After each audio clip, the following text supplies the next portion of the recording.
Good evening, everyone. Glad to see you here for the 2021 Houston Humanitarian Awards. It's getting bigger and better every year. Let's give a round of applause to David and Trivia Dennis for another wonderful event this year. Now, there's also something special. For the first time, we are streaming this event live on Fox 26, fox26houston.com. So if you can wave to the camera back there, Anthony, raise your hand so they know they're on Fox 26 web. And you can call home and tell people, check me out, I'll be on Fox. But we're glad to have you all here this evening for another wonderful event. And of course, it's good to see you. I work with her, but I haven't seen her in person in over a year. This is the first time. This is an incredible reunion, I know, not only for us, Isiah, for so many of you tonight. What a magical night we're going to have. Doesn't it feel good to be back together again? It's dreamy. It is going to be a magical night. We have some incredible people just to stop and pause and celebrate tonight, and we can't wait to do that and to recognize people who so richly deserve to be recognized. We also have some powerhouses in the house tonight, including Mayor Turner. Thank you very much, Mayor Sylvester Turner, for joining us. Let's put our hands together. Round of applause. Also, Congresswoman Sheila Jackson Lee and all of our Houston City Council members, thank you for joining us tonight. We're glad to have them all here. At this time, we want to bring up a man who has been very supportive of this effort for year after year, and he is the general manager of Royal Sonesta Houston. It is Pete Els. Pete, come on up. It's always good to have you on the program. Well, we'll hear from him a little bit later. There he is. Okay. Take it away. Here, this one. Good evening. It is great to see a lot of people in one room again, and we have been waiting for this for a long time in the hotel business, and while I have a chance, there's a lot of associates that are here tonight that I want to thank that I haven't seen in a long, long time. So if you could give them a round of applause, it's great to see them. But as Isiah said, this is 7 years since this event started, and we started in what we call our Founders Ballroom 7 years ago. A few years later, we moved to the Discovery Ballroom, which is a little bit bigger, and now this year, we're in our largest ballroom. So we are so excited to be part of this event and to celebrate all of the heroes in this room. I can't wait to hear all of the stories, because every year it's just amazing what you do in our community, and we thank you so much for that. But we're so happy to be part of this celebration tonight. Enjoy your evening. Great to have you here. Once again, let's give a round of applause for Pete Els, General Manager of Royal Sonesta Houston. I remember when we first started, we were from a Super 8 selling ham sandwiches in the back of the room before this ball. Now we have improved.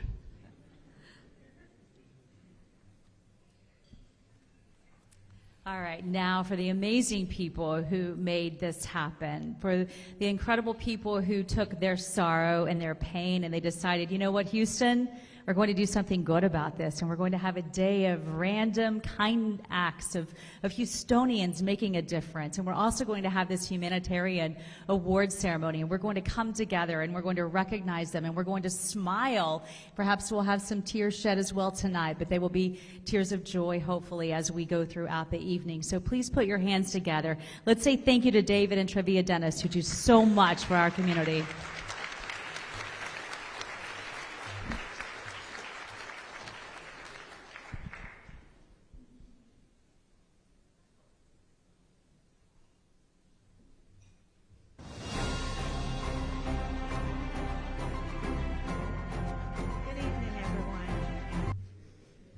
Everyone looks so beautiful. Thank you all for being here tonight. They say I'm the CEO and founder, and actually I'm not. I give all the honor and glory to God for allowing me to be a servant and for helping me. This is beyond everything that I can ever imagine, and I want to be careful to give him all the honor and the glory for tonight. I also would like to thank Royal Sonesta Hotel, Pete Els, the staff, Isiah, Carey, thank you so much, and Melissa, thank you.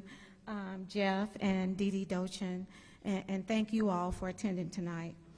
So how did we get started? We first started with Houston Random Act of Kindness Day. I lost 2 children, a 4-year-old and a 13-year-old, and my only brother, John, he was 25, he passed from cancer. And so I experienced so much pain, and I was suffering in silence, and I felt like I didn't want to be pitied. I didn't want to wear that on my sleeve. I just wanted people to be kind. And I said, well, if I'm looking for change, allow me to be that change. And that's why I started this. I wanted to recognize people to say, I see you. And to my surprise, a lot of individuals with organizations and give back of their time and resources, they too have amazing stories.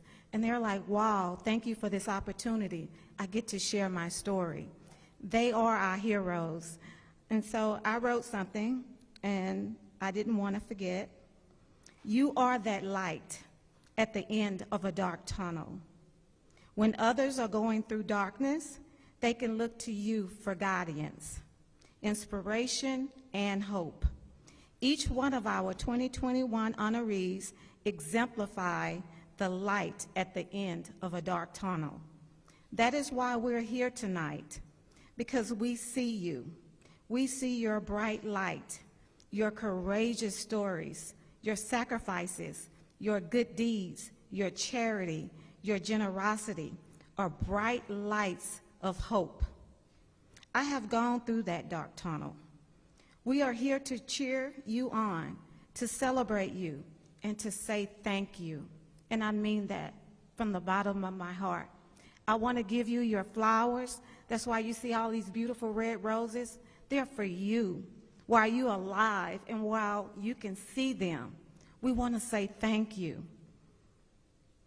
God has blessed us with this moment in time where life is uncertain, but each one of you have taken the time to think of others and the hope of a better tomorrow. We thank you from the bottom of our hearts. Keep shining that bright light and don't dim your light. Thank you.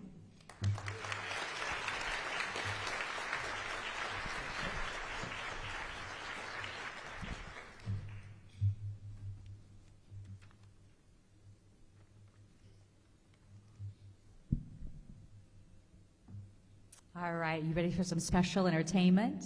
Absolutely. We have Jeff Franz, a pianist, songwriter, and performer in New York, and he has recorded more than 250 songs, has 20 top 10 singles internationally. Jeff Franzel has sold 30 million albums. And if that's not impressive enough, we also have Dee Dee Dochin, a beautiful songstress, marketing strategist, and MC coach who serves on the Real Abilities Houston Film and Arts Festival and the Miller Outdoor Theater. She also serves on the AD Players Board and the Miller Outdoor Theater Advisory Board. Let's enjoy a performance by them both.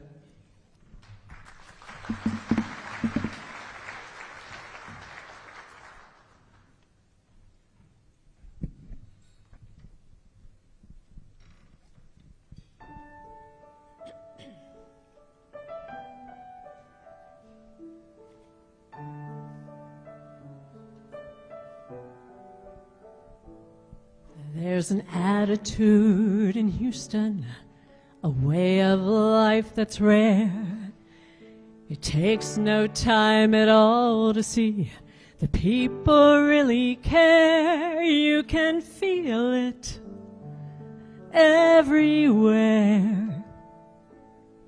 We're a city filled with smiles, bright as the Texas skies above. Open hearts and open arms, the things that we all love. There is kindness in the air. Here in Houston, here in Houston. Houston has the spirit. It's just like people say, side by side, standing strong. We rise to meet the day. We're all in it together. And that's Houston through and through. You can see all of our people here reaching out to lend a hand, looking after one another. For together we will stand and we welcome everyone. With Texas attitude and style, we're not afraid to fail. We get up, dust off and try again, blazing brand new trails, always going the extra mile. Here in Houston, here in Houston, Houston has the spirit. Ooh, it's just like people say, side by side, standing strong, we rise to above the fray. We're all in it together. That's Houston, everyone together. That's Houston, me and you. Ooh.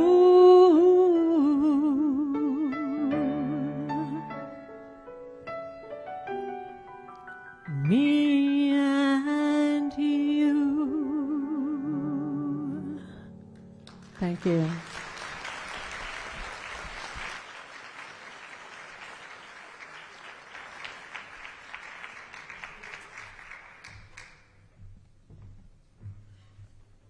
Let's give Dee Dee and Jeff another round of applause. Excellent job here this evening.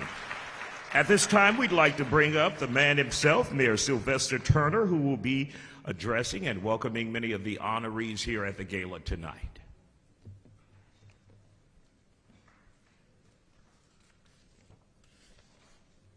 Maybe running a little late.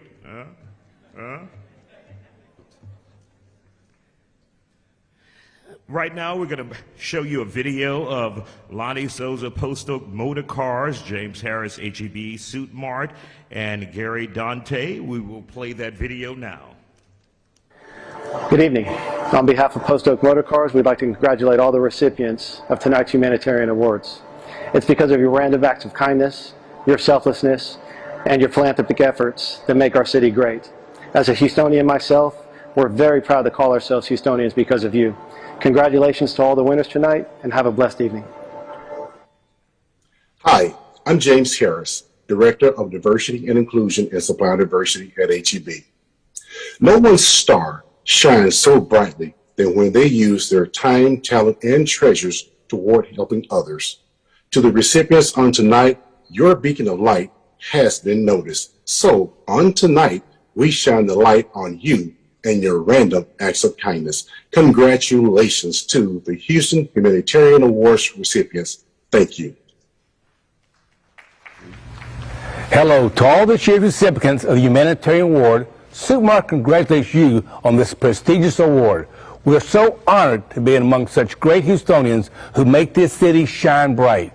On behalf of the Supermarket family, we thank you.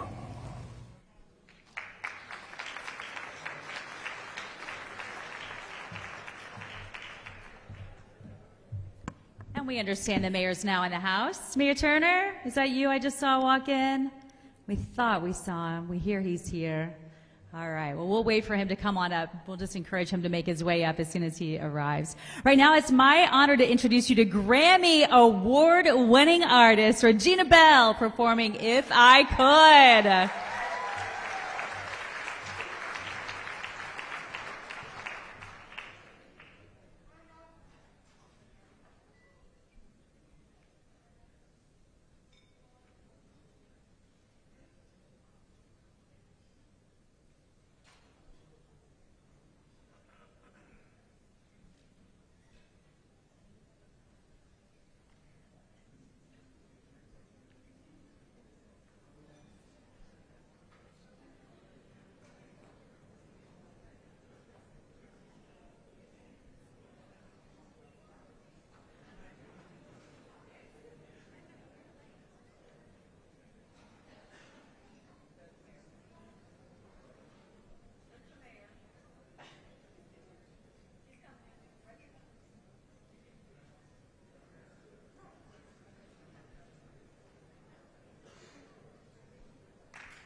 Well, look, let me say good evening to everyone. They told me I was supposed to come up and sing first and speak second. But this is the Humanitarian Award, so you don't want me to do that. Look, I am honored to be here again with Terea and David, Dennis. I know last year was different, but before then, I simply want to acknowledge them, because through their pain, their hurt, their loss, they are really highlighting others who are making a difference, not just in our city, but beyond. Tonight, there are some outstanding honorees. I mean, some outstanding ones. Most, if not all of them, I know. Chris and Debbie Tritico.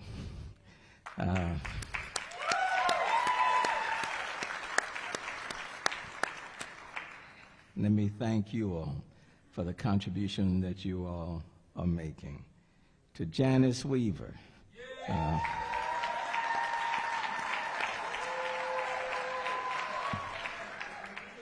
A recipient of hundreds of pints of plasma for herself, and now she's paying it forward.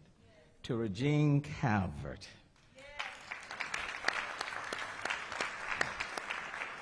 Regine, what you've been doing over the years, not just for the Asian community, but people across the city. Thank you. To Pastor Walter August Jr.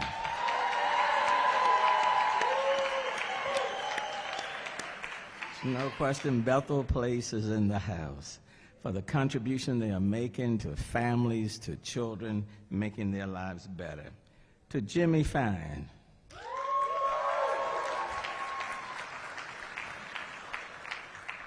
Someone is utilizing his talent, making jewelry. I don't have any of it on, but nonetheless. And then from what he has received, giving back to so many others. Thank you, Jimmy. To the Cactus Jack Foundation, Travis Scott. Not just talking about Astroworld, but even during the pandemic, 1,000 families were provided supplies and food, even at Worthing High School. I want to thank the Cactus Jack Foundation. Dr. Joseph Barone.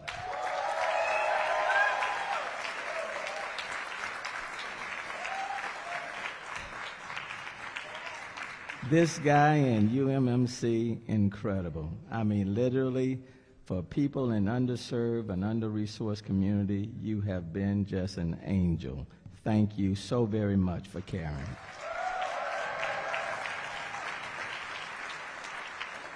David Imaniti.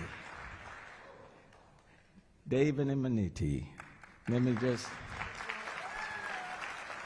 me just say, for this guy, this millennial, young guy, who from how he has been blessed, again, I stood with him out at different places, feeding a lot of people during this pandemic. All of these individuals, individually and collectively, have given so much.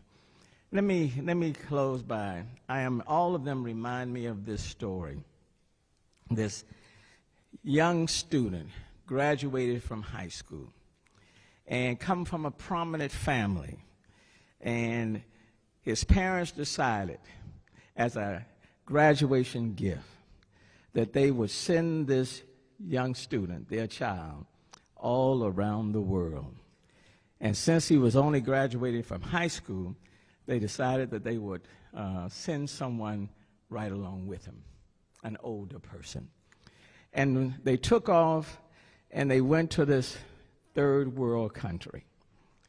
And when they arrived and landed, this 18-year-old, true story, this 18-year-old looked around and he saw these people living in conditions far worse than he had ever experienced. They didn't have much, no really affordable housing, very little water, health disparities were humongous. And so this young student was so impressed that everything that his parents had given to him, everything, he gave it out to those who were less fortunate than themselves. And his dad had given him this journey to kind of chronicle his events. And so he wrote in the journal, "Father, no reserves. Everything that you've given to me, I've now shared it with someone else." He stayed true. He decided he wanted to stay. And then he got ill because the health conditions were simply not that good. And the servant that was accompanying him on the trip said to the son, "We need to get back to the States. You're not feeling good." But this young man found his purpose. He found his reason for being. And so he told the servant that came along with him, "I'm going to stay the course. I'm going to stay right here."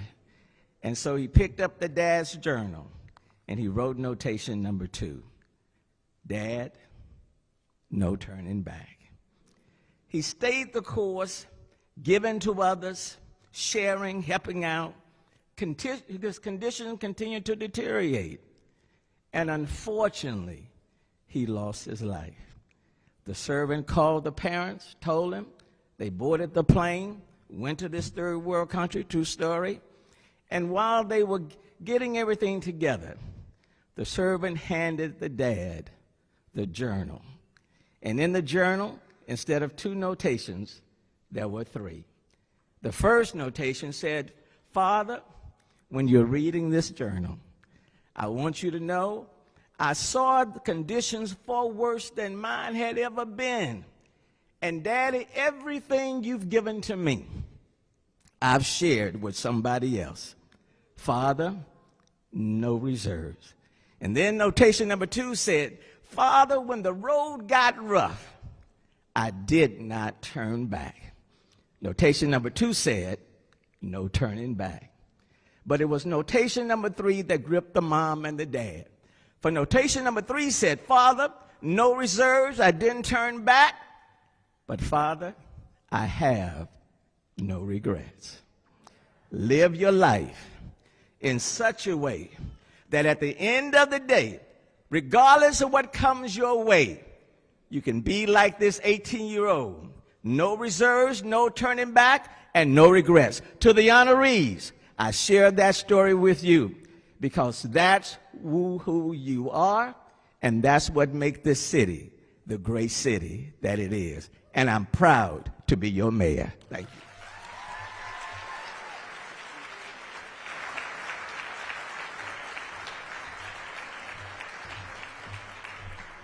Thank you, Mayor Turner.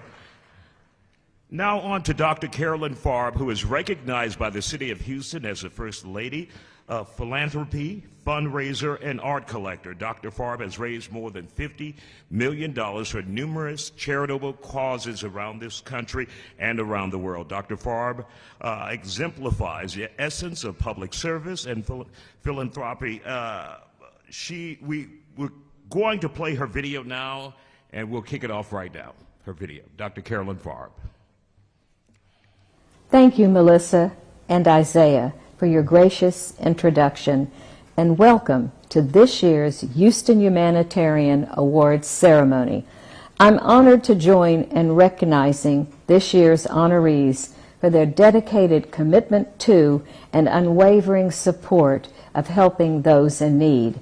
The Humanitarian Award is considered one of the top honors bestowed by our Mayor, Sylvester Turner, members of Houston City Council, volunteers, philanthropists, and organizations. We salute our 2021 honorees, Chris and Debbie Tridico, Rogine Calvert, Pastor Jose and Angelica Ortega, and Janice Reaver, who have shown us the true essence of humanitarianism.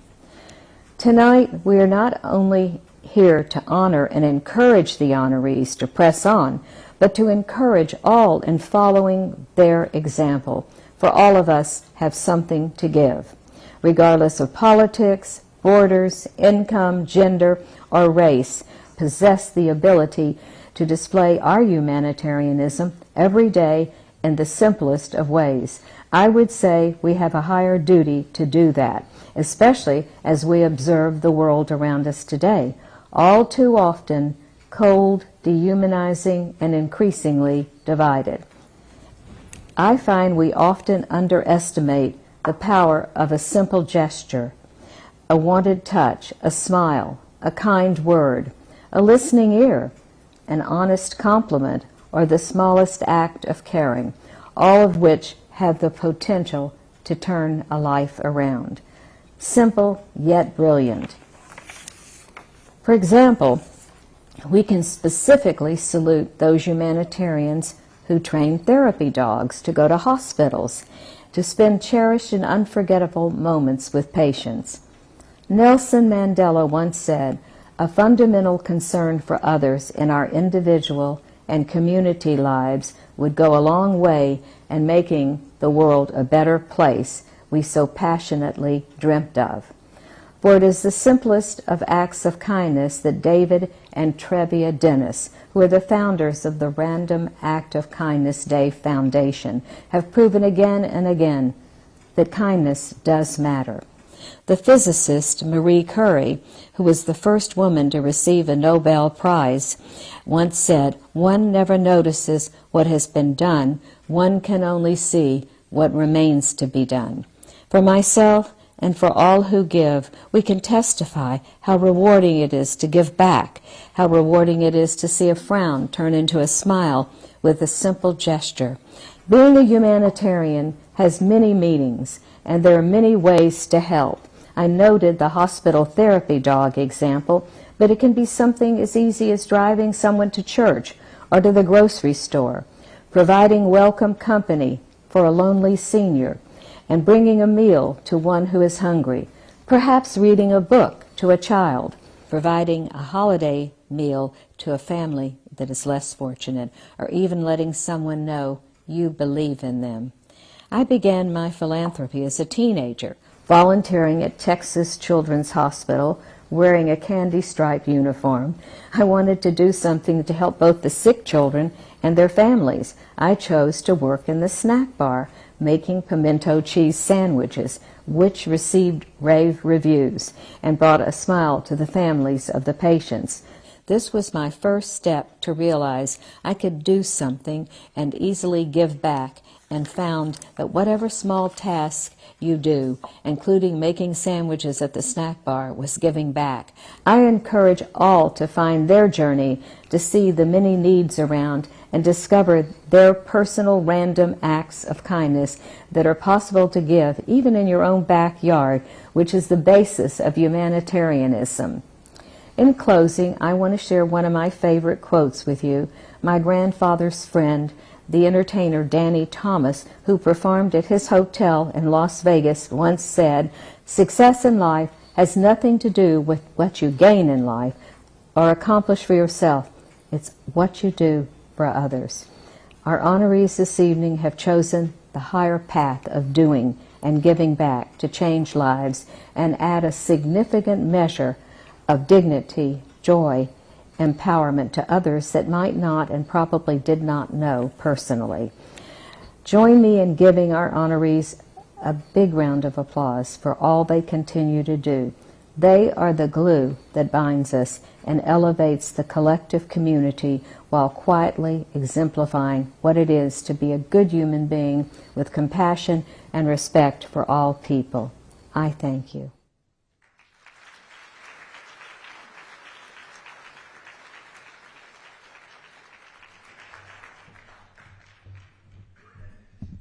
Be very careful when you purchase glasses for $12.98 and you're trying to read. They don't always work.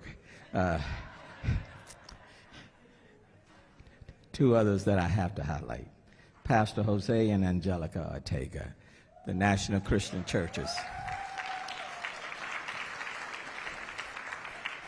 I want to thank the Ortegas because I've called on them time and time and time again. For the immigrant community, for people in this city, for opening one of the largest warehouses, providing food and supplies. Thank you so very, very much. She's Happy Foundation, Warren Brodnack and Marcus Bowers.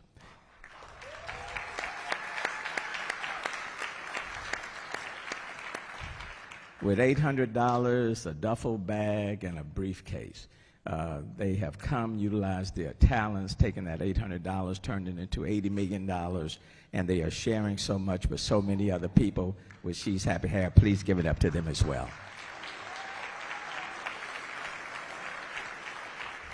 To all of these humanitarian awards and honorees, thank you, thank you. Did I miss one on it?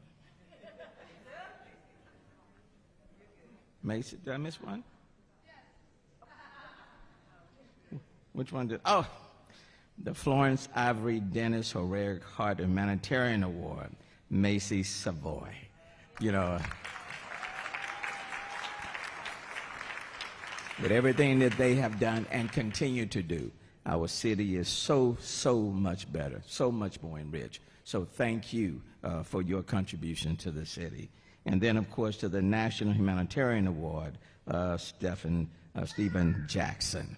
And I think that honoree speaks for himself. So to all of these honorees, thank you so very, very much.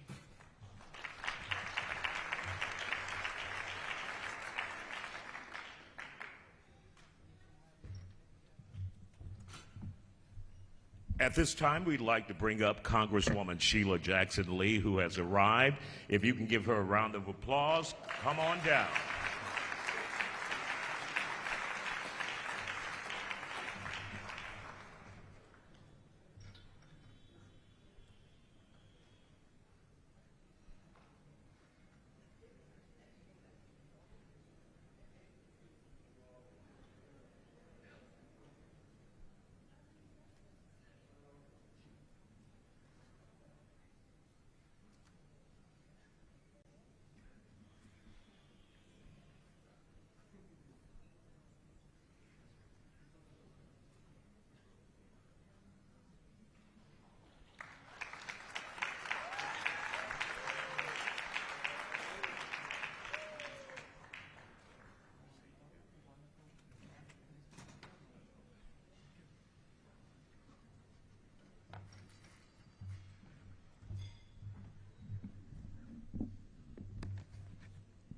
Well, I will not pretend as the mayor.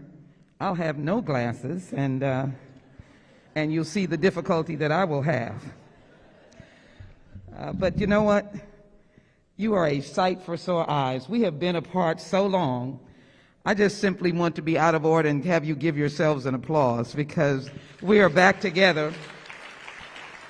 We are caring for each other, and we're here at a place and a time where we can talk about humanitarianism and kindness. What the world needs is each and every one of you, brought together by David and Trina, who know what kindness is all about. So if I take this brief moment to say that the world needs what we are doing here tonight, and that is a moment of kindness and charitableness. And as these wonderful honorees have been called, I want us to be able to acknowledge the family who started this. And I think it was a couple of years back, it seems like forever, before the pandemic, that we had the opportunity to be able to come together. But what we have not been absent of is the individual acts of kindness that make America the nation that she is, one that the world admires. Because when someone is in need, we will find the roll call of kindness, and here they are. And that is Pastor Jose and Angelica Ortega. Yes, they should be honored. I have worked with them, and they are an outstanding organization. They care about people. Thank you for honoring them. She's Happy Foundation with Warren and Marcus Bowers. Give them a hand. Chris and Debbie Tritico, who obviously are in the midst of serving. Janice Weaver never stops giving. Rogine Calvert never stops giving. Pastor Walter August Jr., I call him the king of daycare and child care, helping our young children. Jimmy Fahn, give him a very big hand. The Cactus Jack Foundation, the Webster family. Dr. Joseph Verone, we were in the hot sun today trying to get people vaccinated. And David Immonite getting the Florence Ivory Dennis Heroic Award, Humanitarian Award, Macy Savoy, and National Humanitarian Award, Stephen Jackson. So I won't take much of your time other than to say that as we watch the world turn and we watch Washington, D.C., I take great comfort in knowing, as I've said often, that America is not made of policymakers, not even of public servants, though we wish we had many of them, but it is made of the individual act of courage given by human beings who happen to call themselves Americans. That is what the world admires about this great country. And we will never diminish that as long as we hold on to our own truth, as long as we continue to bring forward all of these wonderful families in this area and beyond, and as long as we stop for a moment to help a child that needs, a family that needs, a community that needs, we will be the nation that we can all believe in the absolute belief of inalienable rights of life and liberty in the pursuit of happiness. Congratulations to all of you. I'd like our wonderful couple to come forward. Where are they? Are they somewhere? Please come forward.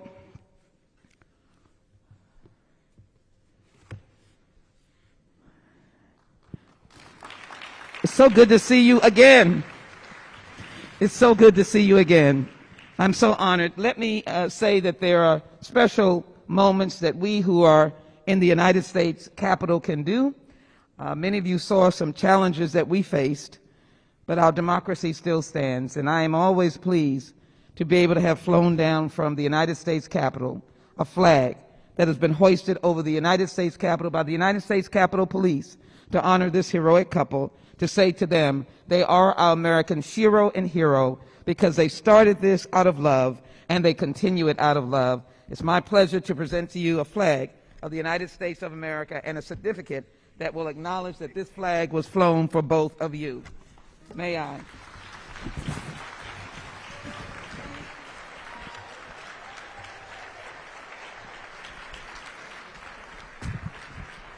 You can do better than that for your flag and this great couple here.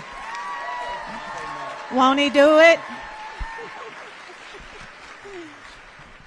We just want to say thank you. Thank you, Congresswoman. We appreciate all the things that we did over Christmas and Thanksgiving with you. So thank you for always being there for us.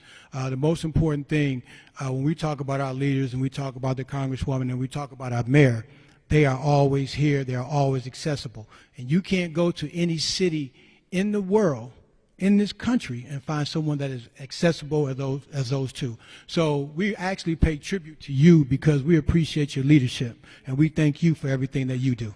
There's a lot of love in this room. Absolutely.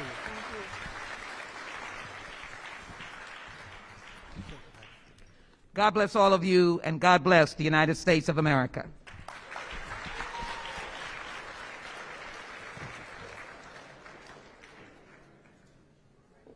Beautifully stated. That was very, very special. Thank you. Good job.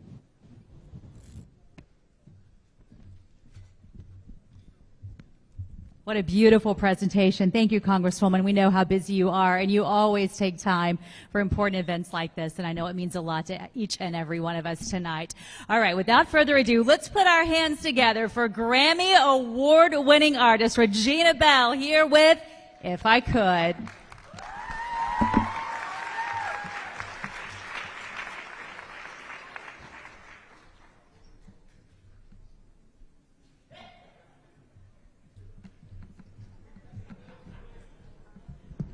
Good evening, everyone. Oh, come on, talk back to a sister. I say, good evening, everyone. It is wonderful to be here this afternoon, this evening, and I can't say how delighted I am. I'd be probably more delighted if I was getting an award. But since I was called to do something else, I am going to do that. I'm so, again, delighted to be here. To look on folk, to recognize them and give them their flowers while they can yet smell them, I think is an amazing feat. And sometimes we get lost in all that we do and we forget about that. And so tonight is a very auspicious occasion, and where we get to do that, where people get to know that we care, we love you. And this song says, If I Could.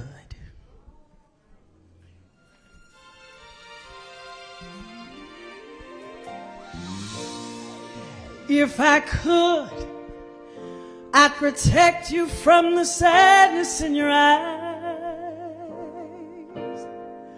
give you courage in a world of compromise. Yes, I would, if I could. I would teach you all the things I never learned, and I'd help you cross the bridges that I burned. Yes, I would, if I could. I would try to shield your innocence from time of the pain of life I gave you. It isn't mine. I'll watch you grow so I can let you go. If I could, I'd help you make it through hungry years, but I know that I can never cry your tears, baby. No, no, no. But I would if I could. If I could, in a time and place that you don't want to be. You don't have to walk along this road with me. My yesterday won't have to be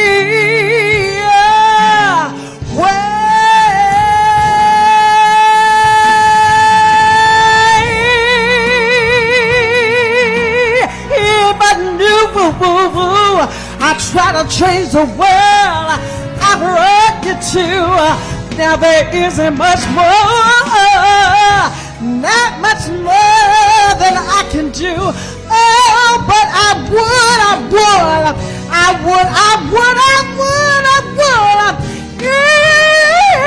Yeah, if I could, I would try to shield your innocence from time of the pain of life I gave you, and it isn't mine. I will watch you grow so I can let you go.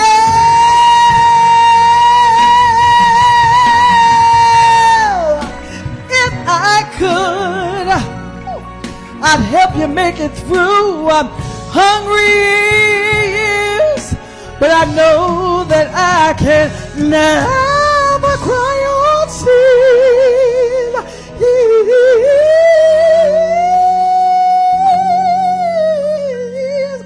Oh, but I would if I could. Oh, yes, I would.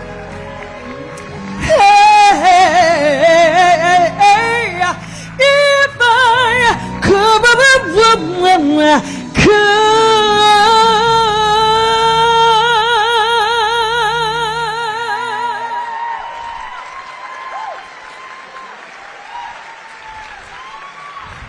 God bless your hearts. Thank you so much.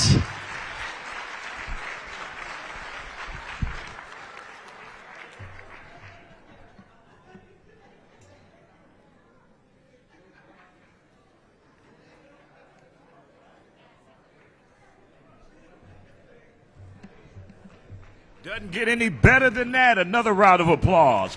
Grammy Award-winning singer, Regina Bell. While we have your attention, we want to remind you, if you can pick up your programs and take a look at the back of your programs, there's a QR code. And what we'd like you to do is, if you are interested in volunteering with the organization, or if you're interested in donating, then we definitely need your support tonight. Now, we want to remind you, RAC Day, Random Act of Kindness Day, is tomorrow at Impact Church, where they will be giving back to the community. If you would like to participate in that program, or if you'd like to participate in future programs, we definitely need your support. Pick up those programs, look at the back, scan that QR code if you want to donate, if you want to volunteer, we have everything right there for you. Up next here on the Houston Humanitarian Awards is a gentleman many of you know. You have seen him on the news. He's helped hundreds of families around this country. Just about a month or so ago, many of us were just shocked that we found out he was in the hospital. People were praying all over the country to make sure he's okay. Then he walked through the door today, came in with attitude. I'm like, damn, Tim. But we're talking about Tim Miller. He is the founder of Texas EquiSearch.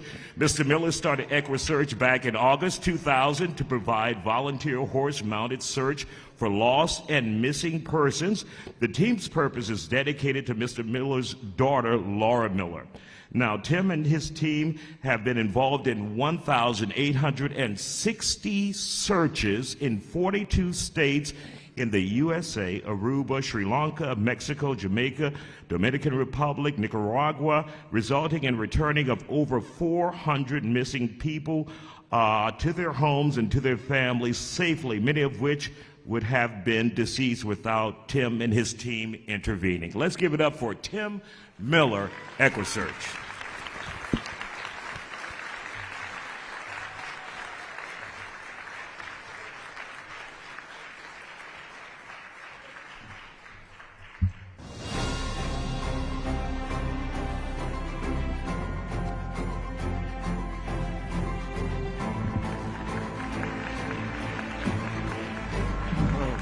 Thank you.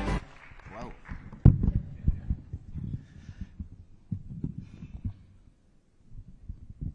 Is this going to work? Is this one working better? Oh, this is going to fall apart. I'm going to keep it kind of short this year.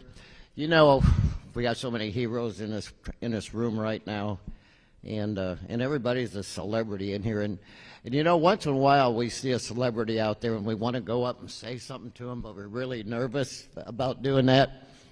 And it was just last week, my girlfriend and me were in Speck's liquor store. And we seen this celebrity in there, and my girlfriend said, I want to go talk to him. I want to go talk to him. No, don't do it. It was Isiah.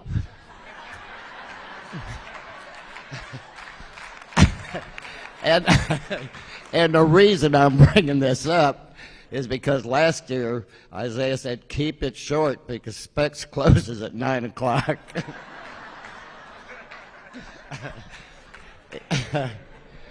Anyway, I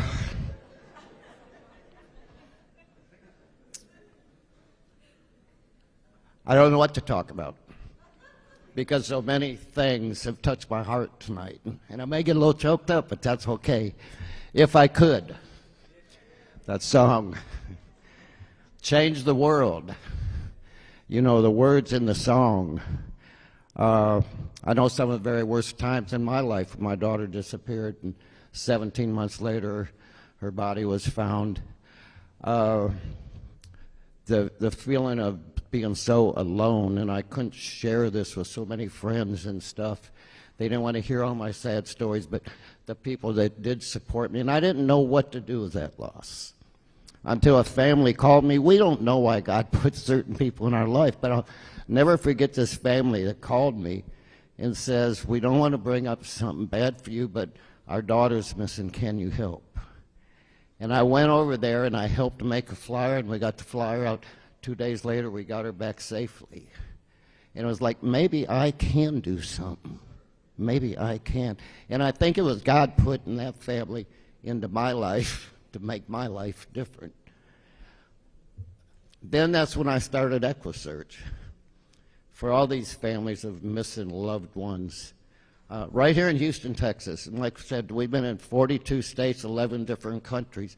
And all of our support comes from Houston, Texas. What you people have done for our organization to help families across the country and across the world is unbelievable. I don't think there's any other city in the country.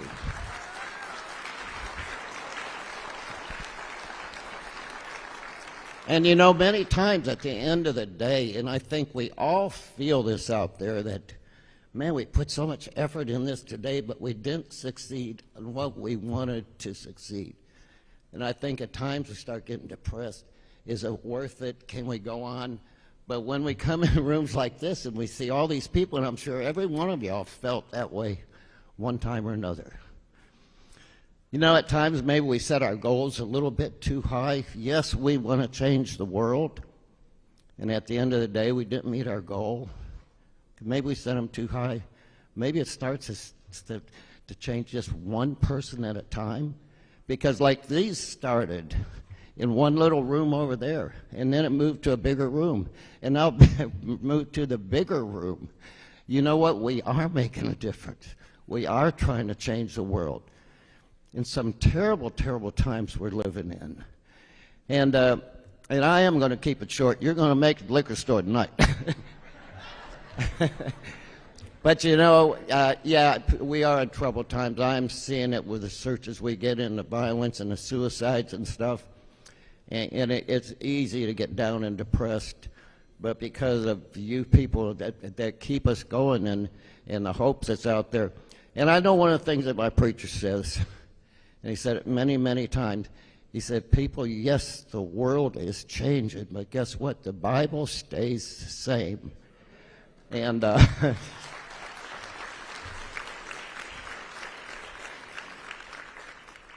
and you know, I fall short.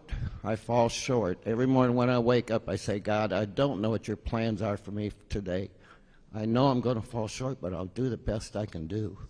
And I think everybody in this room does that.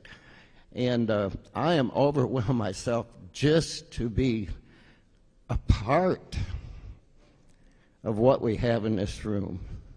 Just to be a part, trying to make a small difference in a troubled world. But I think with all of us together, we're making a big difference. And just what an honor, what an honor. Thank you all. Just thank you.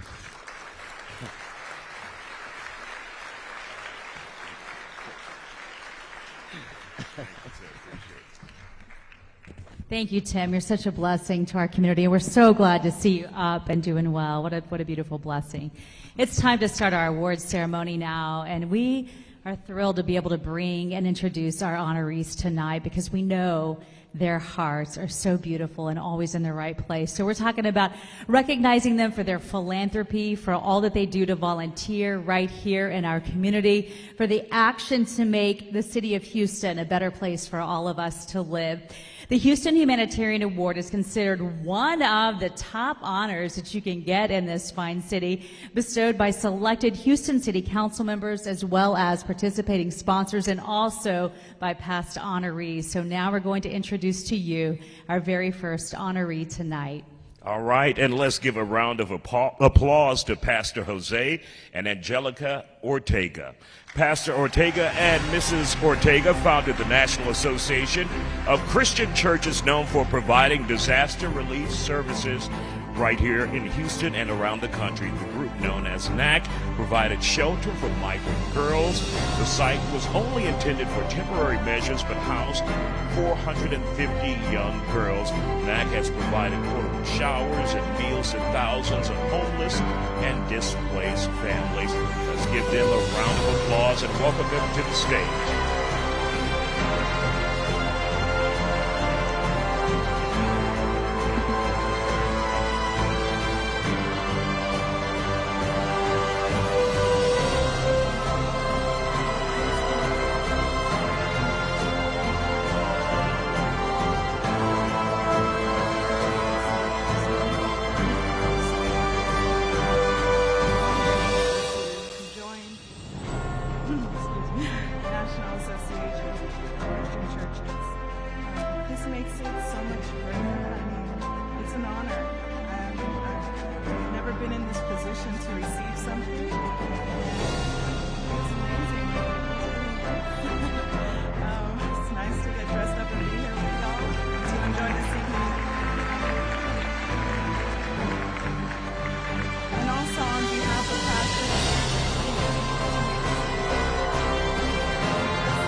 About 20 damn people too late to be sanitizing stuff. I'm dead now. Dead man walking. Next up, She's Happy Foundation, Warren Broadnax and Marcus Bowers. She's Happy Hair Foundation created a Thanksgiving give back for 7 families. This group gave more than 100 families toys and bikes during Christmas. This was offered at every location from Houston, Dallas, Arlington, Detroit, and Atlanta. Warren Broadnax and Marcus Bowers teamed up with Fox 26 News anchor Jonathan Martin to mentor and provide words of encouragement to a group of young men at area high schools. And now we have the video. Since year one of She's Happy Hair, we've always done things to affect the community. We started in 2012, I think like around August. By the time we were to next August of 2013, we were already giving back backpacks to kids. We spent a lot of time at the schools and other schools, and we spent a lot of time just really in the communities where a lot of people are just giving back, whether it's words of encouragement, monetary donations, or even physical gifts. I just want to be an example of people who show you, no matter where you come from, if you don't give up, you just fight through it, anything's possible. More than anything, I just want to be remembered as being great. Part of being great is being socially responsible. So I definitely want to be remembered for everything that we're doing now currently, and then everything that we plan to do, because we're just getting started with these give backs and all that. Just the humanitarian efforts that we've been noticed for. This is just a beginning. We got so many years of happiness spread across the years, and I definitely want to be remembered for all. At this time, let's give a round of applause and welcome Warren Broadnax and Marcus Bowers, She's Happy Hair Foundation.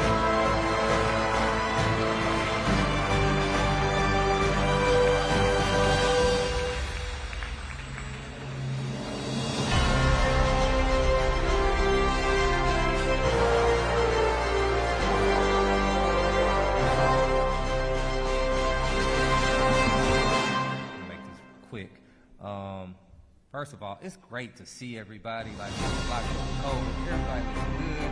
Give yourself a round of applause, please. I know y'all see me and Marcus up here, but it's always saying teamwork makes the dream work. And first of all, I thank you.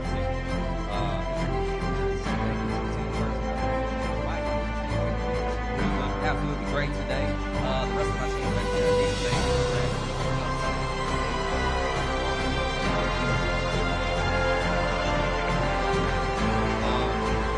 While we're here,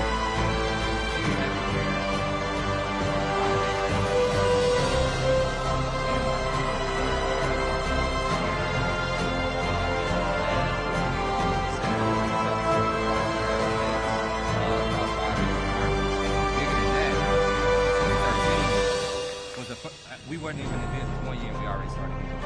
We had a social responsibility. We started in, I think our first phone call was in August 2012. By the next school year, we was already figuring out how do we match up money to provide backpacks for kids.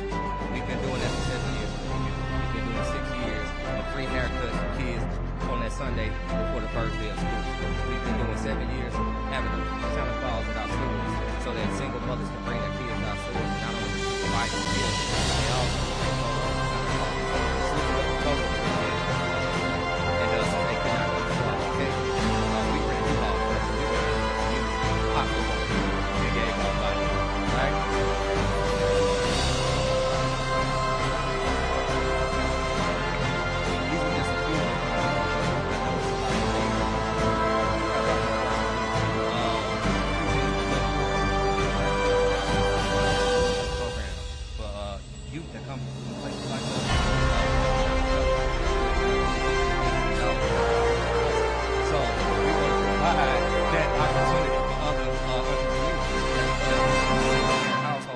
plan on purchasing homes and allowing single-parent mothers and families to live in their rent-free to get on their feet. Those are the things we need help with. Before I pass it over to Marcus, I promise I'm trying to get up out of here. Number one, I just want to talk about anybody in here that's going through something. Like, number one, you're stronger than you think. Right? We got here through one thing, great perseverance.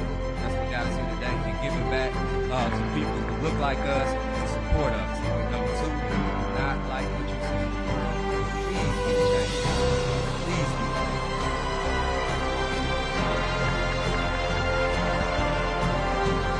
I'm always going behind Warren because I love the way he leads. I love the way he leads. CEO,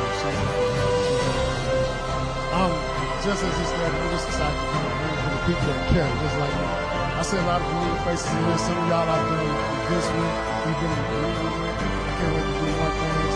I want y'all to do one thing for me, though. A lot of people only know She's Happy here for Houston, Texas. I always got to remind people that we're bigger than just Houston and Texas. We have a global brand, and anywhere you see the She's Happy footprint, we're doing the exact same thing that you see here in Houston, Texas. So if you know anybody in Detroit, you know anybody in Atlanta, Dallas, or any of those other cities, let them know that we exist. Let them know the spotlight is so that way we can continue making more change, not just here in Houston, but across the world. Thank you, guys.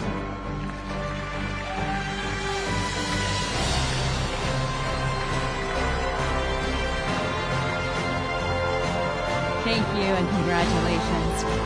Our next honoree is a prominent Houston attorney and his wife, and also a colleague of mine, and someone I hold so dear to my heart. He's a senior legal analyst at Fox 26 News as well. And I remember Chris planning and helping plan his beautiful daughter Maria Trinico's wedding, and he and his wife were at the top of the world. Everything was going just right when she was tragically and unexpectedly taken from this world, and really just shocked them and all of us who love them so very much. But Chris and his wife, Debbie, knew that they had to jump into action and do what they could to make Maria's life, who lived her life to help others. She did everything she could to make a difference and to make an impact in this world, and they wanted to make that count, and they wanted to make sure that others lived because of her. And so because of what they've done, people have now gone on to become organ donors because of them sharing their story. Other people have gone on to do random acts of kindness because they've seen in their tragedy the joy they've been able to bring other people.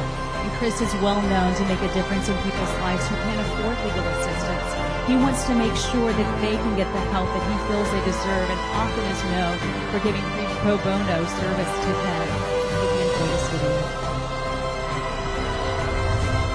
When Maria passed, and we lost her, and we didn't know that she was an organ until we got to Florida, and the doctor told us. And as we were talking with the people and setting it all up, one of the guys said to me, if you know somebody that needs an organ, we'll put that person at the top of the list. And I said, well, I do. And somebody named Donna. We weren't thinking about anything other than our daughter. And I happened to think about Donna. It wasn't to me an act of anything other than, if Donna needs this, I'm going to give it to her. We have found many people who have come to us and said, thank you for bringing awareness to this, because my child has had 2 transplants. Right. And, you know, there's an awareness of this that has needed. Knowing that our daughter was able to save 4 lives. Right. And we were able to now sit across the table from our friend who's still with us because of Maria's act is something that we'll forever be proud of. Please welcome Chris and Debbie Tritico.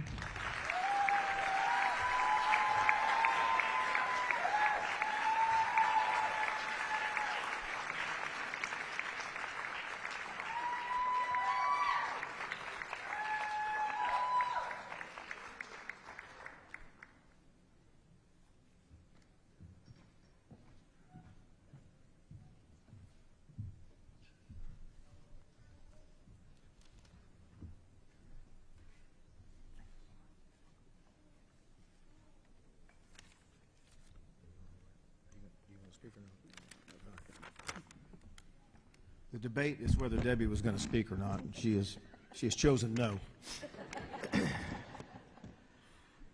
We want to thank the mayor and the city council and David and Trivia Dennis, and whoever nominated us. We have no idea who it was, but thank you. Debbie and I are humbled and honored to receive this high recognition. I want to be honest, I was a little bit torn about receiving this recognition, this award tonight. I didn't think that giving away my daughter's kidney deserved an award. And it wasn't until, quite frankly, until Trevia spoke a minute ago that I completely understood what this was about. And thank you for explaining it to me.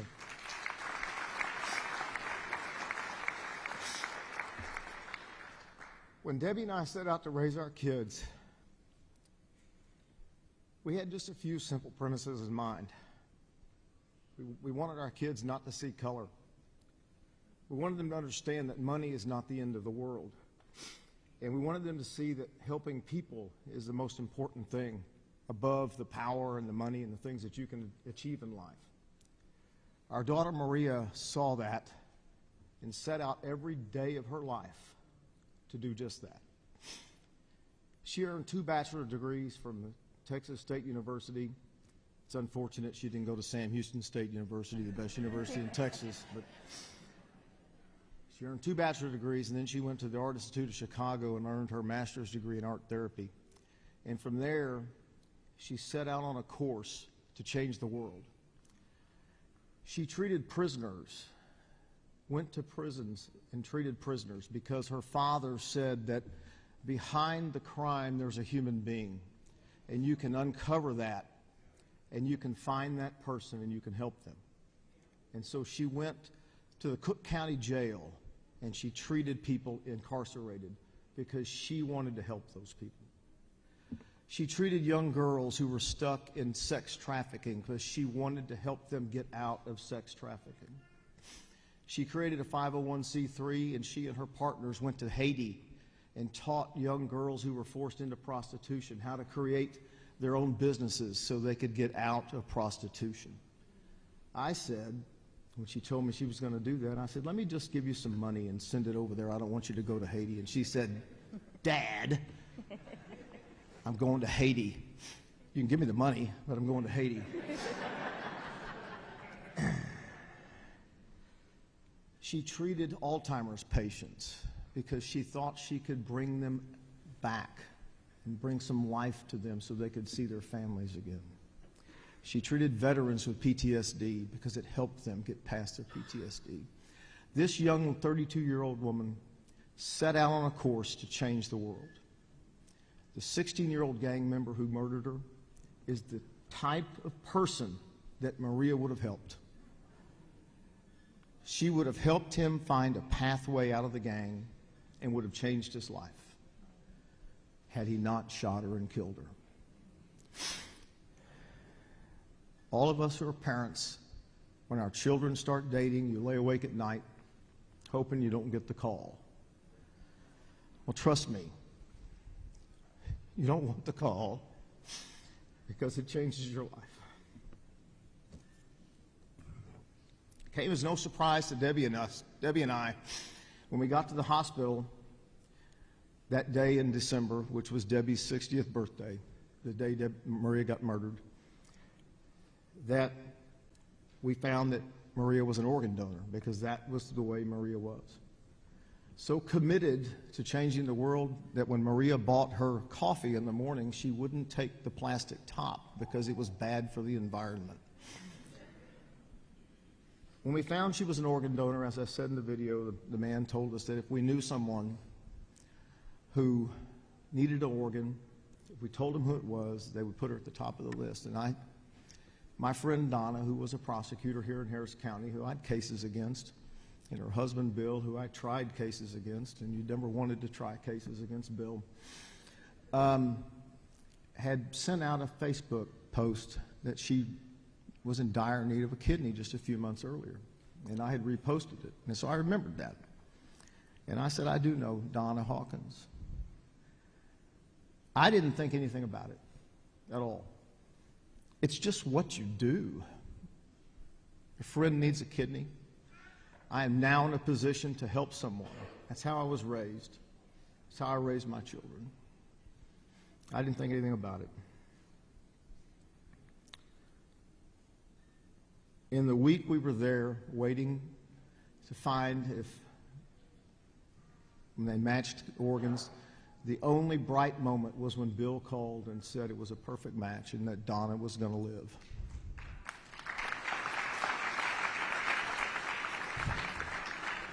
In fact, Donna Hawkins is sitting right there with us tonight. Donna?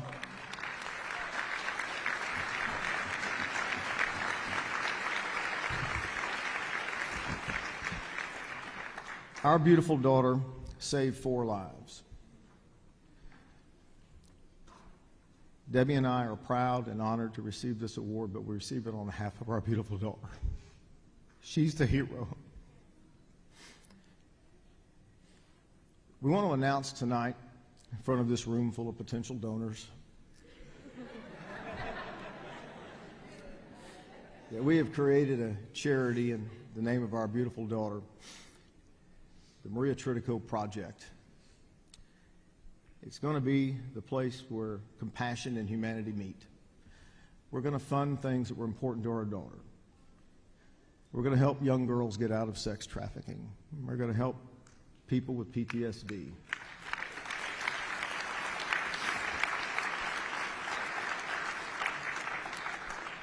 Now, one of us who can get legal things done and legal filings done was dilatory in getting that done, so we're just going to blame that on Debbie. And so it's not quite done yet, but you can find our landing page at mariatriticoproject.com, and it'll be up and running soon. And those of you who want to join us, please do. We very much thank you for this wonderful honor, and we hope that we can live up to it and live up to it in the name of our daughter Maria. Thank you so very, very much.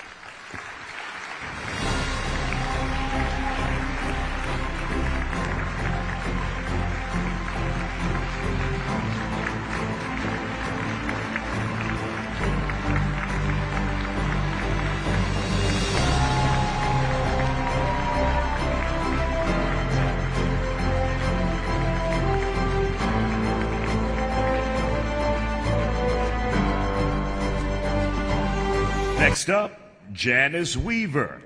Mrs. Janice Weaver's motto is, "It's all about the city." Her mission is saving lives, one blood drive at a time.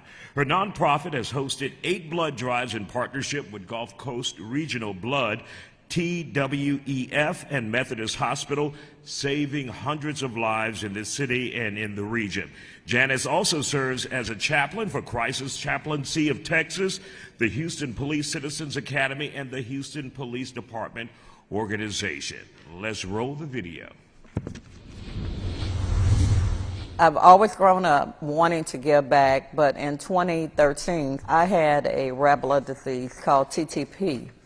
And with that, I was in the hospital for 6 months in quarantine and was administered several hundred units of plasma, which is what saved my life. Once I recovered, I thought I've got to be able to go back and give back. And so 7 years ago, I started doing blood drives. And as a result of all of those many blood drives, we've been able to save hundreds of lives. And a lot of people sometimes even ask me, well, I can't give blood, what else can I do? And so they give money.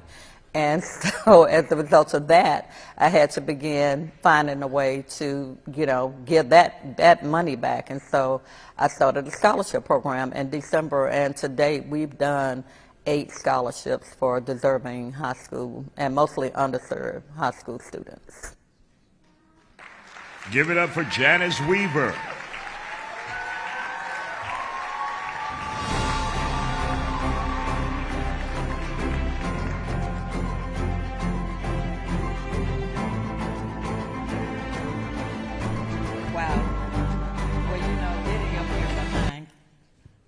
Tritico is not easy. And I've been blessed to know Chris for many years. But first of all, let me give thanks to God. That's the first person I want to thank.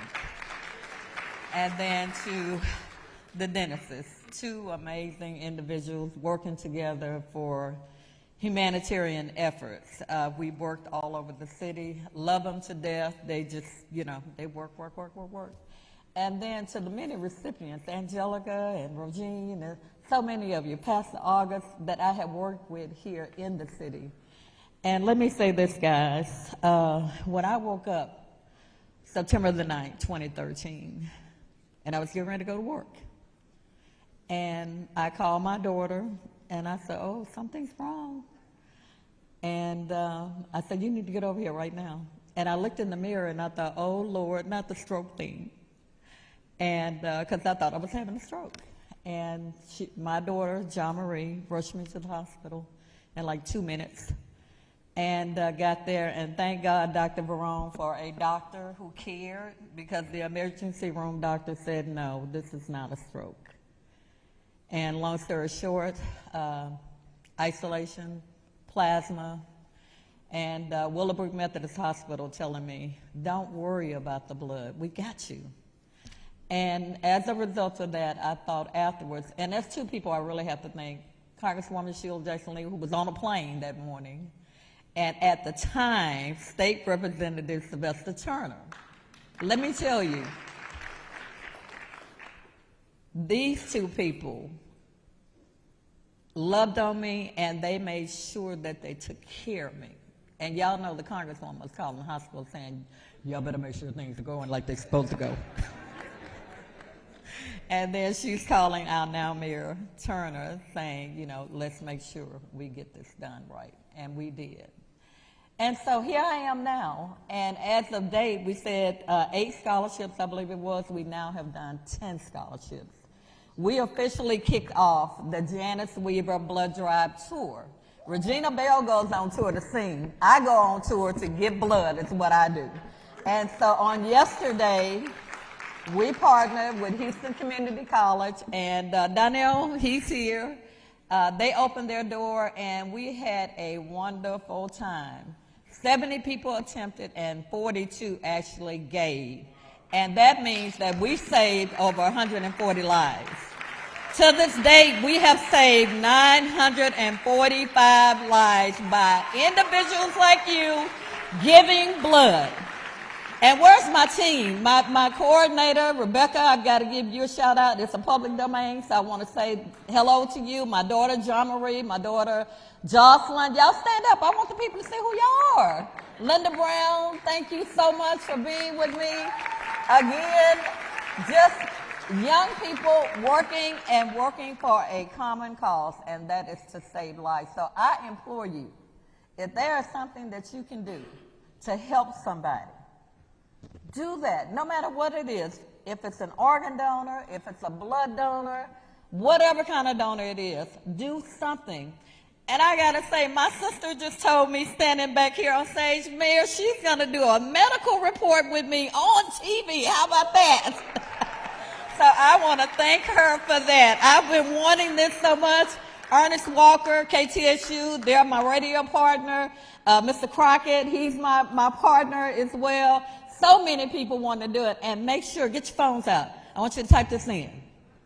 Get your phones. I don't see y'all grabbing your phones. I need to see you. You're going to make my wedding rings. I need you to get the phone. So go to onebodynetworking.org, and you can read all about the wonderful things that we are doing.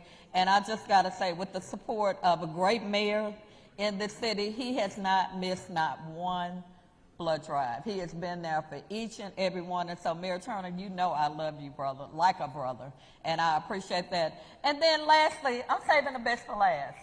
My husband who is so patient, who is so tolerant, and is so understanding. Stand up, husband. People don't think I have a husband. I got a husband, and a good-looking one.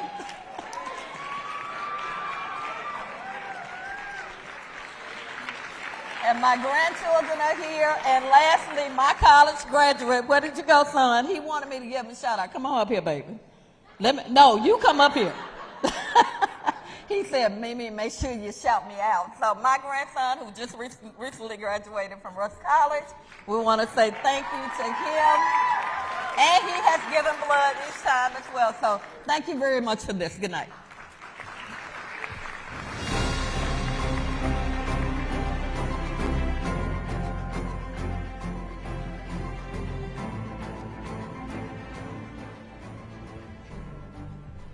Congratulations, Janice, and I'm serious about that medical story, so you do look for her story on Fox. I can't wait to tell her story and share that with even more people. All right now it's time to welcome Regine Calvert, founder of the Hope Clinic, which provides health care services to all regardless of their ability to pay. She makes sure everyone's taken care of. Mrs. Calvert has more than 40 years experience as a civic leader, small business advocate, community volunteer, and a philanthropic consultant. She's heavily involved in the Community Welfare Planning Association, launching her highly successful career in public policy, advocacy, and nonprofit organization. My father was an immigrant from China, and I think with that history, with my dad being an immigrant, coming to a strange country, I guess for, to better himself and to find a life, that would be much more promising than what he had back at home. I think that's what was the underlying thing about my wanting to help people. The things that bring me the greatest joys in life is working with people and, again, connecting them with what they need, helping them, speaking up for them if they are voiceless or unable to speak for themselves for whatever reason. I would like to see people really think of others before themselves. The traditional proverbial golden rule that, do unto others as you would like to have them do unto you. That might break down a lot of barriers and walls and things that are, I think, keeping us from really becoming a better place. Please welcome Regine Calvert.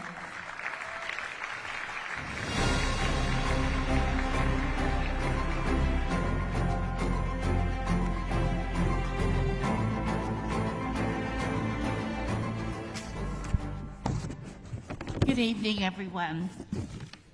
I want to thank the Dennises, the mayor, Congresswoman Lee, City Council, fellow honorees, organizers and sponsors of this wonderful event, previous honorees, and all of our guests. I'm very honored to be here tonight and to be recognized by such a wonderful organization. Recounting my achievements in the community makes me feel very special, but knowing that you feel that I have made a contribution in our community gives me much satisfaction. I have often said that I believe that we were put on this earth for a reason. It is our quest while we are on earth to try to realize that reason. If we are fortunate and blessed, we will know why, while we were here on earth, what that reason is. And if we are fortunate, we might be able to personally witness the results of that. Many people pass through this life not ever knowing or learning too late what that reason is. But for me, it is special that I am able to see that tonight and to affirm the value and worth that I've been able to bring to others. Let me turn the tables and say this to you. Thank you for honoring me and giving me the joy of knowing that I have used whatever special gifts and talents that God has given me for a good purpose. And let me challenge each of you to realize what you might have. And if you are still searching for that, it is your destination to be or to do what is good and to continue searching. It could be a skill, a talent, or just being an example, turning something bad to good, helping others, just like the Dennises, the Triticos, and so many of my fellow honorees tonight. Try to look for it. Make the most of it and never let it go. That will be your life's legacy. I thank all of you for taking the time and effort tonight to be here. And especially, I want to thank my family, my parents who are looking down on us tonight, my husband and daughter who are with me, my son and daughter-in-law who are not here in Texas, but I know are thinking about me, and all of my dear friends and colleagues that have helped me along the way. I know you've been supportive of all my wild ideas and projects. If it weren't for all of you, I wouldn't be here tonight. Thank you for this great honor, and congratulations to my fellow honorees.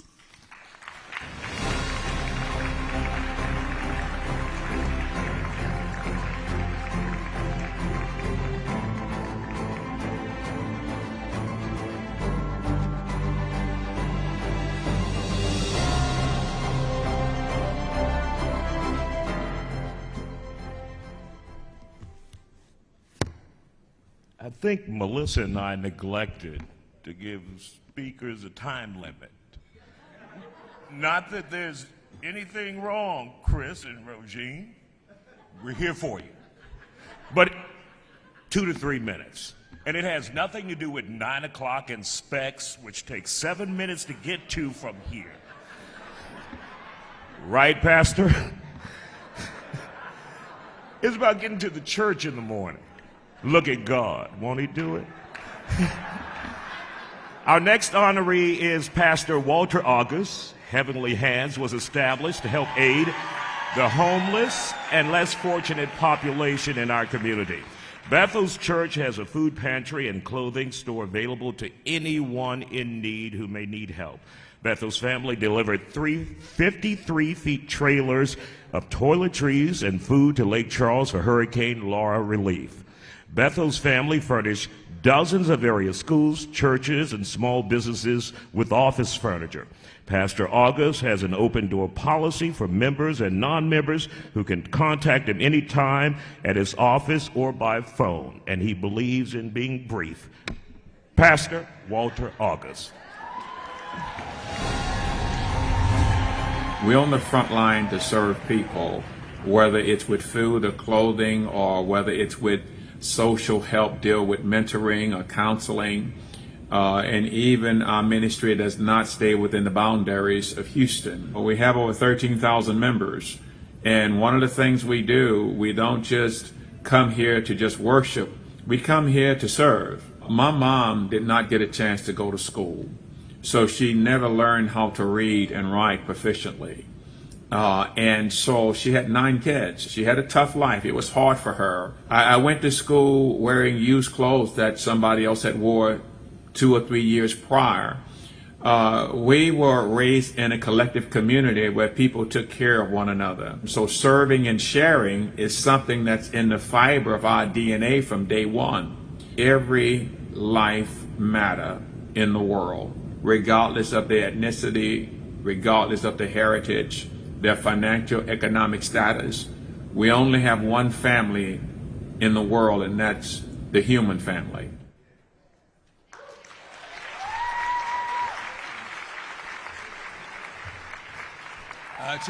To our illustrious mayor who's here, Mayor Sylvester Turner, thank you so much with your city council, also the Dennises, and all those who are here that make this night so special. I am very humbled by this because I'm not good at receiving, because we were taught it's better to give than to receive. But on this night, I do want to encourage all that's here, and even those who would listen. No matter where you start from, there's always a great time to give back something to somebody else. We live in a world that is so divided, is so callous. And right now, I believe, out of all the times of our lifetime, we have to continue to encourage people to start somewhere and do something good for somebody else. Tonight, I want to thank my lovely wife, Sister Ruby. August, she didn't want to come up here with me. I was going to drag her up here, but we've been married for 34 years. I know better than that, and so I won't do that. But I thank her at our table. Our grandson, oldest grandson, Bryson August, is here with us. We thank God for him. I have 3 sons, and my oldest son, Walter, and his wife, Tanisha, is not able to make it tonight, but they are watching. Thank you, Fox 26, for live streaming tonight. And also my middle son, Patrick, and my daughter-in-law, Katie, is with us tonight. Also my youngest son, Alex. But I also have my granddaughters, Brianna and Brennan, who's here tonight. And also we have 2 of our daughters from our adoption agency in the family. We have Carey and Terry Moon with us tonight. And it's just a blessing. But also I want to tell you about the greatest family that's in the city of Houston. Have you heard about Bethel's family? And they are here because of the great love and because we could not do the work that we are doing currently in Houston and abroad without the members and the body and the partners and all those who pray for us to continue to do great things. And I'm going to close with this because our world is now broken. We have traveled to Haiti on many occasions to help in that region. We've traveled to Kenya, Africa to do work, also in Angola and other places, to go and try to make life better for somebody else. I want us to continue to keep a global mindset because millions and millions of people are still hurting. And they need organizations such as the Dennis's, the Random Act of Kindness. And the little drop that we do will make a big difference around the world. Thank God for all of you. And Congressman Sheila Jackson Lee, I didn't want to overlook you. We love you. Thank you for all the work that you do. And for all those who are standing on guard in this season, thank you all so very much. God bless all of you.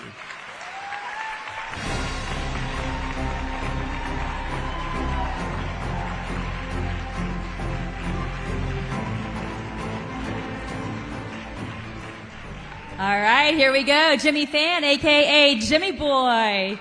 Jimmy offered a 2.4 carat diamond engagement ring to a military couple with the most inspirational story. He has taken his life story, all of his experiences, to mentor young girls and boys.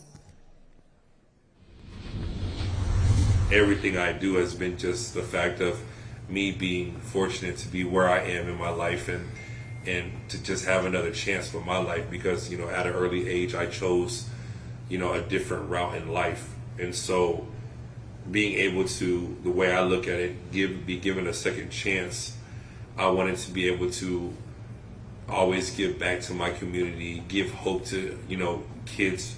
As hard as I had it, it could have been harder. And I was blessed somehow God put someone in a situation that it could have just helped me with just a little push. So for me, like a part of giving back is like kind of like just letting people know like there are people out here that do care in case people feel like no one does care. More of a psychological and mental support than it is like to me. It's like it's not about the money or the gifts I'm giving, but it's that that mental support that they receive that I feel is more powerful than anything. Please welcome Jimmy and his beautiful family to the stage.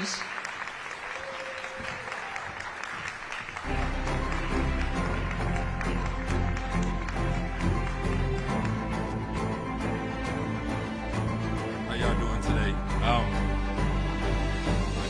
I didn't prepare no speech or nothing. I just want to say I'm just really blessed and been honored to just be in this room with everybody, like the mayor, Congresswoman, the Dennis's, all of you, just being able to just be recognized for what I love to do and want to do for my family. We're just really happy to be here.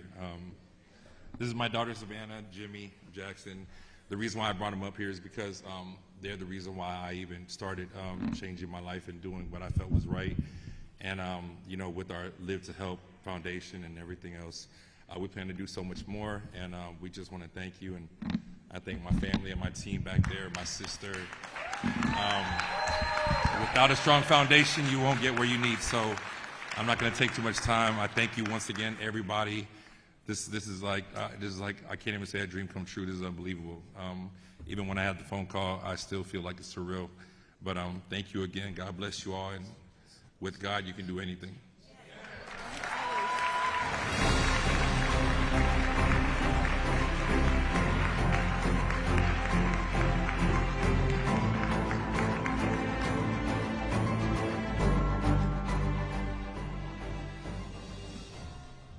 Next honoree tonight is the Cactus Jack Foundation. Travis Scott family's Cactus Foundation donated $10,000 to Workshop Houston program helping students in Third Ward reach their dreams. Cactus Jack Foundation donated Thanksgiving food to over 1,000 families in the community of Sunnyside. It also provided food to more than 50,000 Houston residents impacted by the Texas winter storm that we all endured. Let's bring up the Cactus Jack Foundation.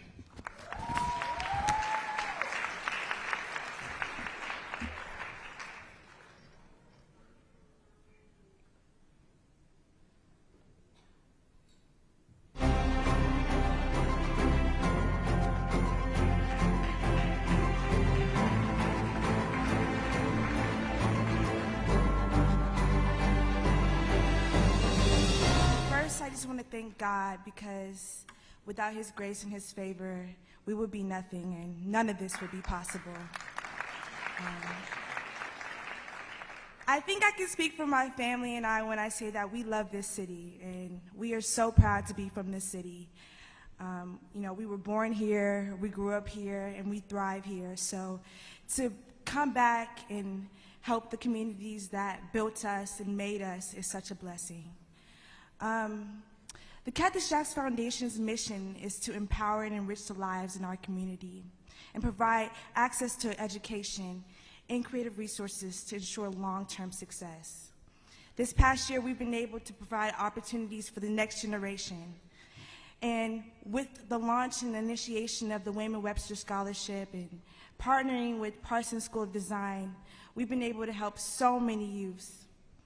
And we cannot wait to continue to provide more educational opportunities so that no matter if someone's dream is to become an astronaut or the President of the United States or launch their own fashion line or become the next Travis Scott, they're able to achieve their dreams no matter their circumstances.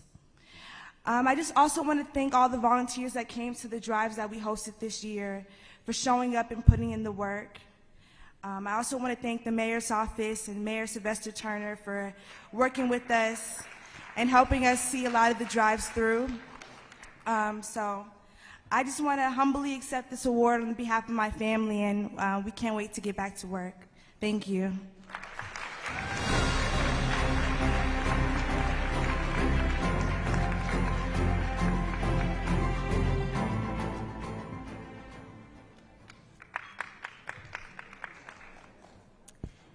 Dr. Joseph Verone endured the deadliest week of his career, leading the coronavirus unit at Houston's United Memorial Medical Center. Listen to this stat.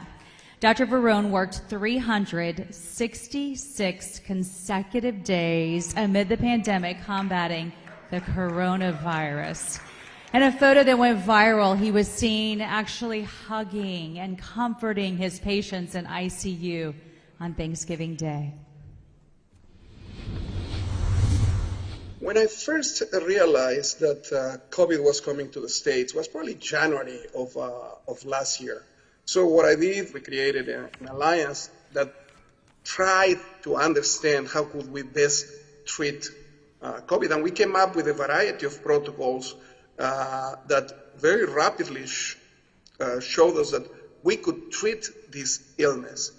But the problem was trying to disseminate this information. You know, there was so much misinformation on the internet that one of the roles that I had to assume was that of an educator. When I saw that patients were looking at us like if we were some kind of aliens, you know, on these spacesuits, I said, this is not going to happen. Every single one of us is going to come into the unit with our picture on top of our uniform, You have no idea how happy I get when one of my patients leaves the hospital in one piece, when they are alive. You see that somebody has been critically ill, and then they survive. I mean, that's the best payment I can get. I mean, I don't do these things for the money. I do it because I truly enjoy to help people. Please welcome an angel on earth, someone I've gone to interview many times, Dr. Joseph Arone.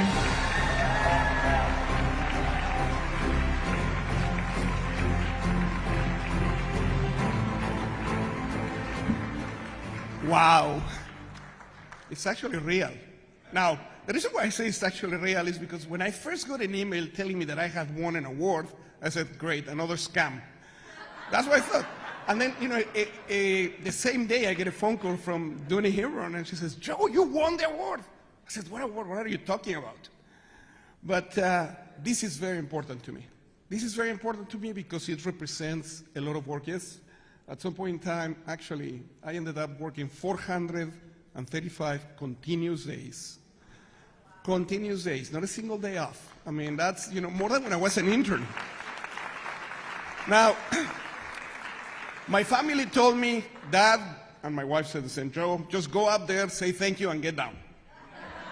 Not gonna happen, because I do have a lot of people to thank. Of course, I need to thank my wife, Sarah, because without her, without my children, I couldn't be here. I mean, when you work 20 hours in a day and you don't get to see your wife, and then, she comes and sees you in the hospital, I felt like a prisoner, when I was having my conjugal visits. I mean, but that's what happened. She would bring me food, she would did something like that. I mean, my kids, who I didn't get to see, 3 of them were getting married this year. I mean, making arrangements for weddings have been a nightmare. You have a date, then you have a date. I mean, it was very difficult. But then I had the opportunity to help people. And I couldn't have helped people without United Memorial Medical Center. United Memorial Medical Center allowed me to think outside the box, allowed me to do these protocols that actually have saved people to the point that we have the lowest mortality rate in the country on a small hospital in North Houston, caring for those who are indigent, for those communities of color. And obviously, I couldn't do this without the help of Sheila Jackson Lee, Congresswoman Sheila Jackson Lee, who for 492 consecutive days has been on my case to help her out. Sound the alarm. Even today, we were together sounding again the alarm for those who have not been vaccinated.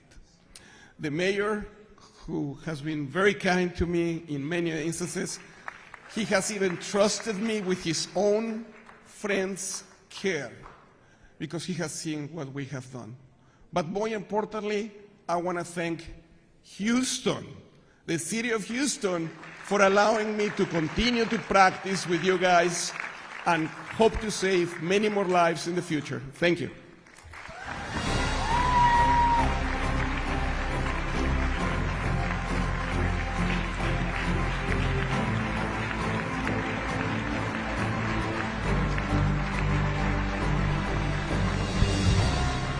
Our next honoree this evening is David Imoniti. David has given away more than 1,000 pair of shoes in Nigeria. He's also provided more than 1,000 turkeys for Thanksgiving during the pandemic. In addition, he gifted 500 single mothers with an appreciation luncheon and gift card. In partnership with Life Water, David provided thousands of families in Africa with fresh water. David is the founder of Believe Nation, designed to inspire, motivate, and help build individuals into becoming wealthy entrepreneurs. And we have a video. My goal is to positively impact the lives of 1 billion people, and some will be impacted through, the financial growth that they will have, being in contact with our mission. But some will also be impacted through what we do from a giving back standpoint. And so it's all around the world. Obviously, it started off in Africa because that's originally where I'm from, but we're definitely excited about expanding it over to Latin America, over in Asia and Europe, and wherever there's need. I want people to remember me and even now see me as the person when they get in close proximity with me, their belief system goes up. That they believe that they can go out there and accomplish anything that they want. I would say if I could change anything, would be for us to actually show more love to each other. I think a lot of the challenges that we have in the world today is because we're not driven by love. We're not driven by really seeing or wanting to see the best for someone else. We're so ego-driven. We're so self-centered. We're constantly thinking about ourselves and what's best for us. But I think if we could change that way of thinking and say, you know, how could I help that person? And if they're thinking, how can they help you? Then we both get the help that we need. So if I could change anything, that would be it. Thank you for this honor. And I also want to say congratulations to the other awardees as well, and say continued success to each and every one of you. And to everybody that's actually there at the gala, I'm really sorry that we couldn't actually be there. I was actually looking forward to it. But what I would say leaving out, maybe tonight before you go to bed, just ask yourself, what could I do to help someone else? How can I make a difference in the lives of other people? Success is great, money is great, it's all amazing, but I can tell you the most fulfilling thing that you will ever have in your life is what you've done for someone else. It's one of the most selfish things you can do as well. Giving is one of the most selfish things you can do, because there's so much more that's given back to you every single time you give. I learned that a long time ago, and it's proven true in my life. At this time, we'd like to welcome Dr. George Bratcher, who is accepting the award on David's behalf.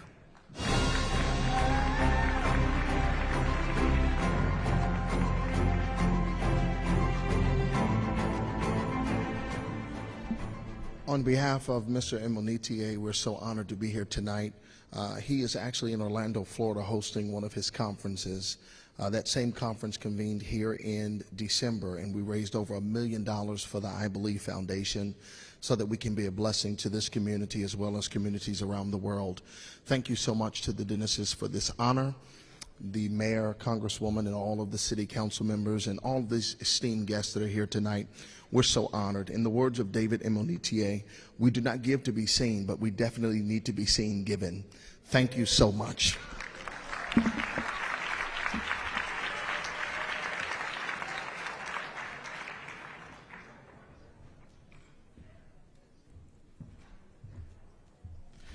At this time, let's give a round of applause for national recording artist Kylan, who is a mainstay here and has been with the program and award show just as long as I have been. Let's give him a round of applause and welcome him to the stage.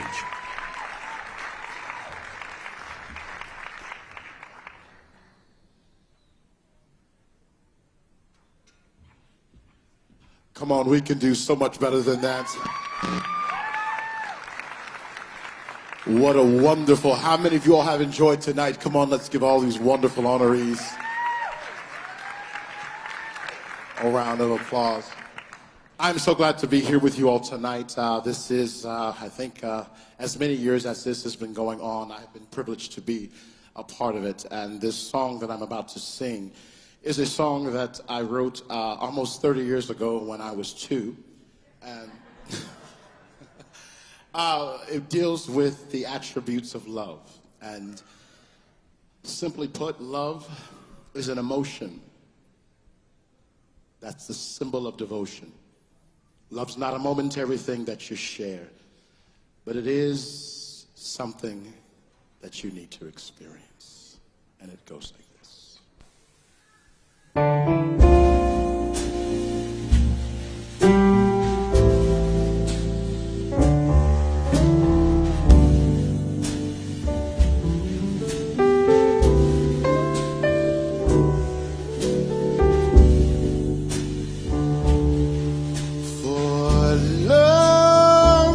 There's a reason.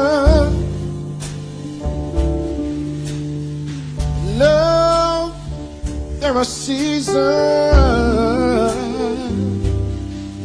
for everyone to find out what it means.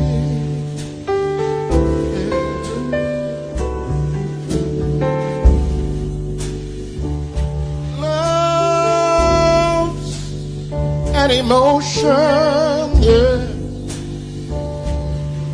It's the symbol of devotion. Love is something that we all love. Yeah.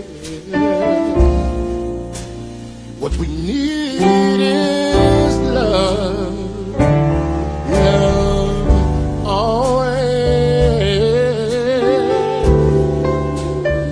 Yeah. Love, a provider.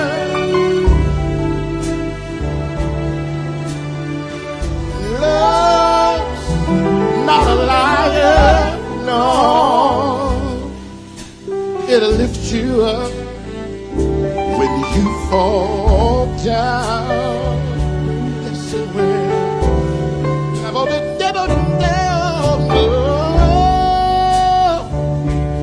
love, it's a feeling, yeah, that is coupled with meanings, yes. Love's not a momentary thing that you share. No, no, no, no, no, no, no, no. Love is responsible, yes, yeah. But love's not predictable, no. Love is a special love, yes. And it's given to all of us. Listen, it's a gift for your turn that God gave to man. Yes, He did. And He did it in just 3 days. And He sent it signed love away. Yeah.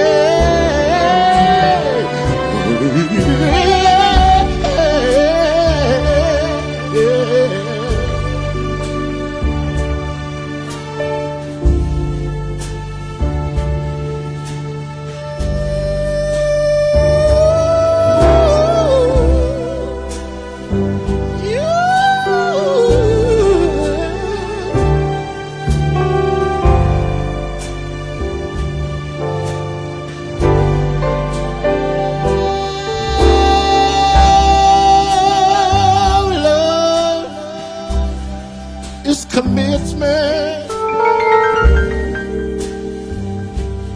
and love won't regret it. Love not predictable, no, no. Tonight we sing that love is responsible.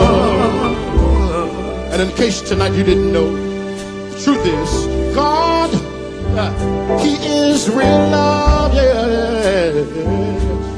And He gave it to all of us. It's up to us to now show one another, yeah, what love's all about.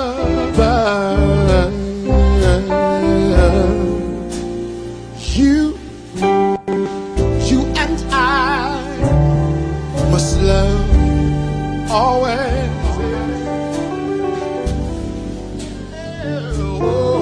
Yeah. What the world needs to show is love always.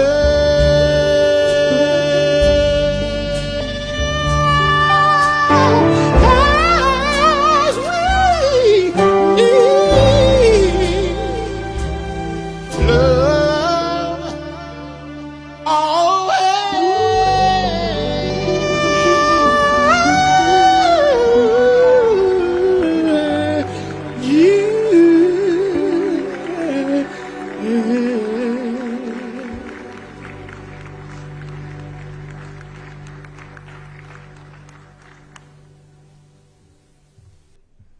That was beautiful. Thank you for sharing your talents with us this evening. My goodness, what a blessing.